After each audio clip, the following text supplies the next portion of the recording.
compartir ahora, lo que vamos a compartir ahora, en este tramo, es en principio algo que ocurrió a bordo de un avión de Aerolíneas Argentinas rumbo al sur de la República Argentina. Los pasajeros advirtieron que a bordo de ese avión estaba el procurador de la Nación, Zanini, y un pasajero a bordo de ese avión decidió escribir un texto que leyó a voz alzada en el mismo, un texto que al final de su lectura ameritó el aplauso de todo el pasaje, no el de Zanini, pero sí del resto del pasaje. Pasajeros del vuelo, tal vez lo habrán visto, viaja con nosotros el procurador de la Nación, Carlos Zanini. Procurador con minúscula, porque es el mismo del vacunatorio VIP, que se vacunó antes de miles de enfermeros y médicos esenciales para cuidarnos durante la pandemia. En vez de ser un servidor público, se sirvió del Estado y se vacunó antes de los miles de argentinos que no tuvieron esa oportunidad. Se sirvió del Estado, vive del Estado del año 87. En nombre de los familiares, de los amigos que perdimos, lo repudio públicamente.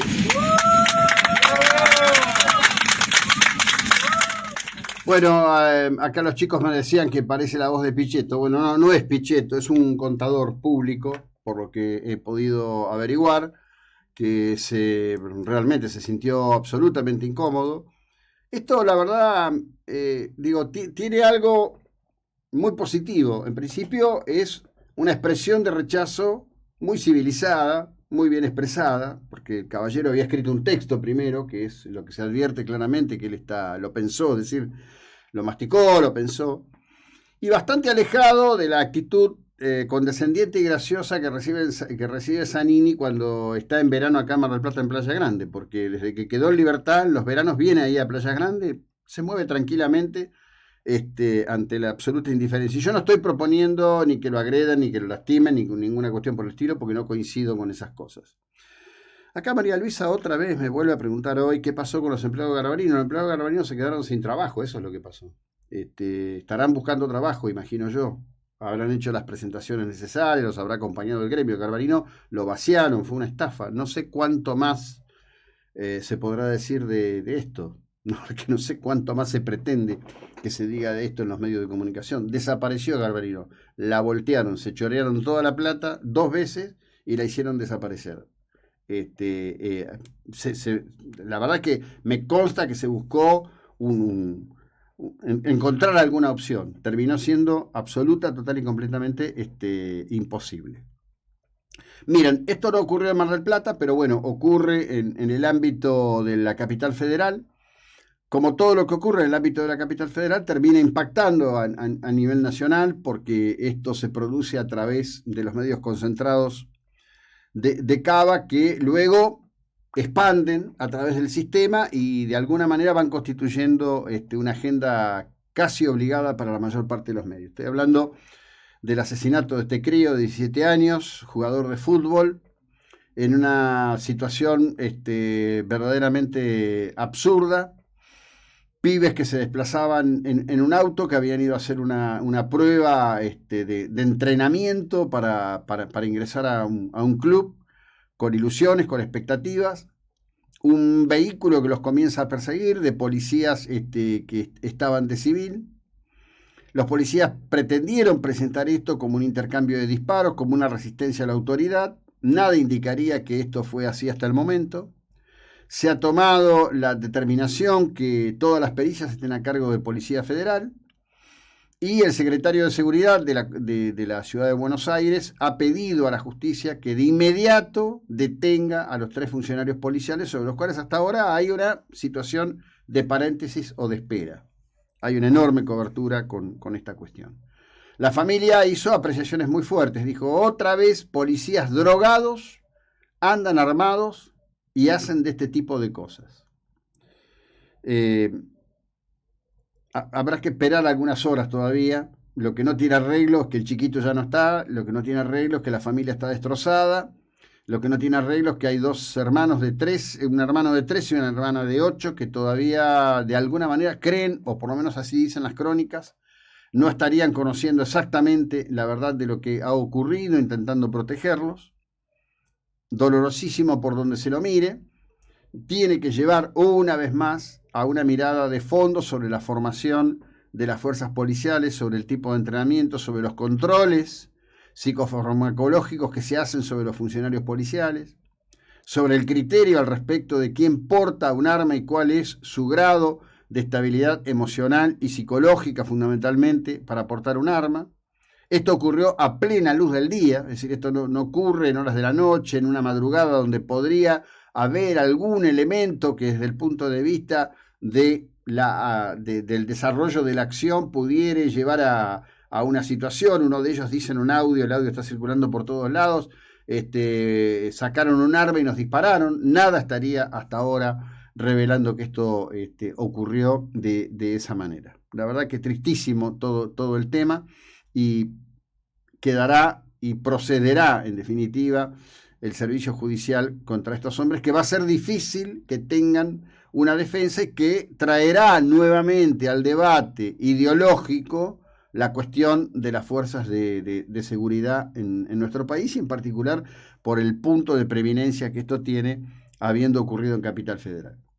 Aquí en Mar del Plata ayer, frente al Palacio de Justicia, estuvieron la familia y los amigos de Lele Gatti, reclaman por la detención de los dos prófugos, respaldaron la acción en la causa de la fiscal Andrea Gómez. Recordemos que hay allí un cruce, un entredicho con la defensa del señor Romito, ex jefe de seguridad de Mr. Jones, y muchos interrogantes de cómo vino la historia al respecto de todo lo que desembocó en esa infausta madrugada en donde se fue la vida de Lele Gatti. La violencia es lamentablemente un capítulo cotidiano en la vida no solo nuestra, sino de la humanidad.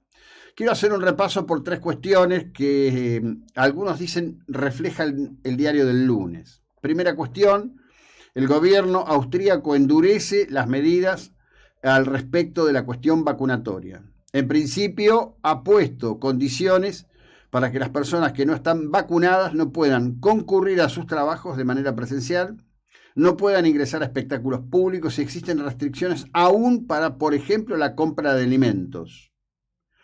Esto de algún modo funciona en espejo con lo que está ocurriendo en Alemania, donde en un mensaje muy angustiado, la saliente canciller Angela Merkel le pide a los alemanes que se vacunen. Dice que el sistema está en estrés, que llega un momento en que ya no va a poder soportar más la situación.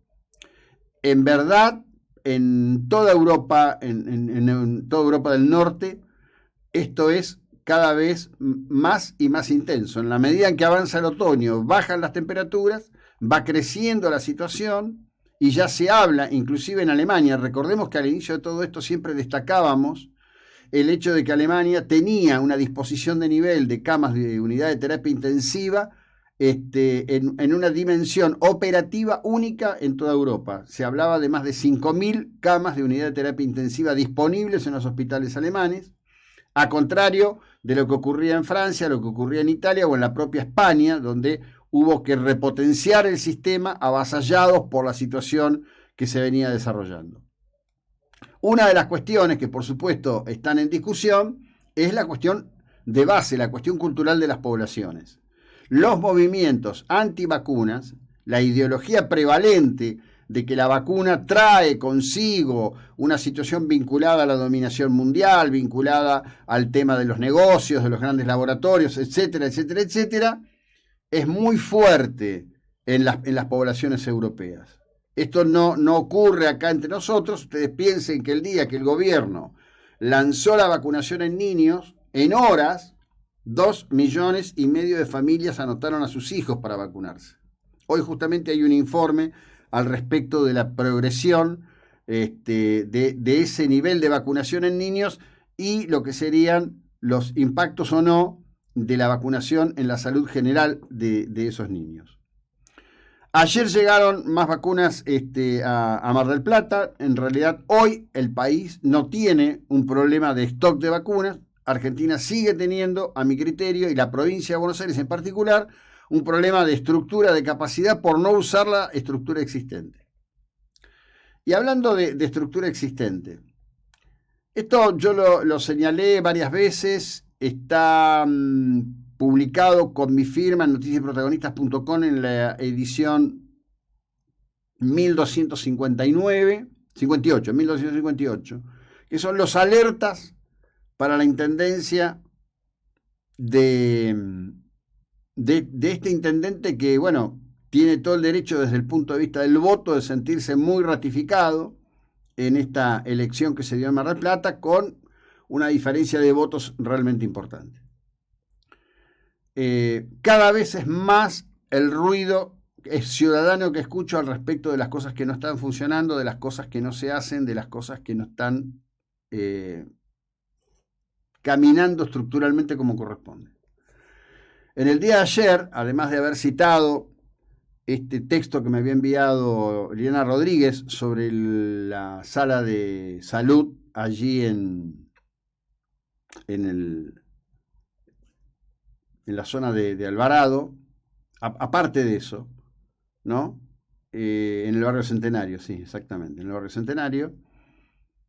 Hay otra publicación interesante, hecha por una exfuncionaria, que cuenta que fue a pagar una tasa municipal y todos los inconvenientes que tuvo para pagar una tasa municipal. Es decir, estamos en una situación en donde la administración te crea problemas para pagarle.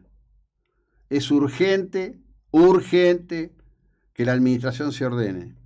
Mar del Plata te quita la alfombra de un día para el otro.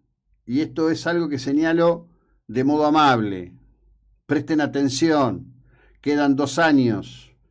Y fundamentalmente no va a haber éxito de esta temporada que tape lo que ocurre en el día a día de cada uno de nosotros en la vida de Mar del Plata. No se trata ya solo de la protesta por el estado de los asfaltos, que sabemos que es casi una maldición decimonónica de Mar del Plata. No puede ser que haya cuadras y cuadras y cuadras de calles en donde los cordones florece el pasto de la tierra que hay. Estamos hablando de cosas sencillas. No estamos hablando de sumarnos al proyecto de Elon Musk para llevar gente a Marte. Estamos hablando de mantener la ciudad limpia, ordenada, con servicios que funcionen y con cuestiones que el propio Estado no puede transformar en un problema. No puede ser que alguien dedique 42 renglones a escribir de cómo fue a querer pagar una tasa municipal y no pudo hacerlo porque el propio sistema municipal se lo impide. No funciona así. ¿Tenés lo de Campanella? Vamos a escucharlo a Campanella hablándole de lealtad y traición en la cara a María Eugenia Vidal en La Nación Más. En lo que puede llegar a impactar, porque es como se sentirán después los nuevos ganadores o los nuevos legisladores, es que por un lado hay un llamado al diálogo y por el otro no hay nada más que insulto, una necesidad de decir los derrotados son ellos, los ganadores. Es una necesidad casi infantil, te digo, y es infantil. Yo te diría que no hablemos más de esto, ¿viste? Está bien, es como cada uno elige transitar el dolor. Es un ¿viste? Porque, está bien. Claro, ¿viste? Ellos eligen eso porque realmente les importa mucho el relato. Después de 18 años ya de kirchnerismo, el kirchnerista podemos decir que tiene una determinada personalidad que le interesa mucho más el relato y lo que puede decir de sí mismo y cómo se autopercibe él, con una moral superior, siempre en ganador y todo eso, que los hechos. Y bueno, sabemos lo que son. No importa, ya. Ahora lo que importa es lo que pasa ahora. No tienen el quórum. Espero que la oposición, no solo Juntos por el Cambio, sino los demás, puedan empezar a pasar leyes un poco más racionales. La de boleta única, por favor, urgente. Para empezar, ¿no? Para empezar, ficha limpia. Cada año pasamos por un vía crucis con los fiscales, con el robo de boletas, que los hubo de nuevo también hoy. Así que bueno.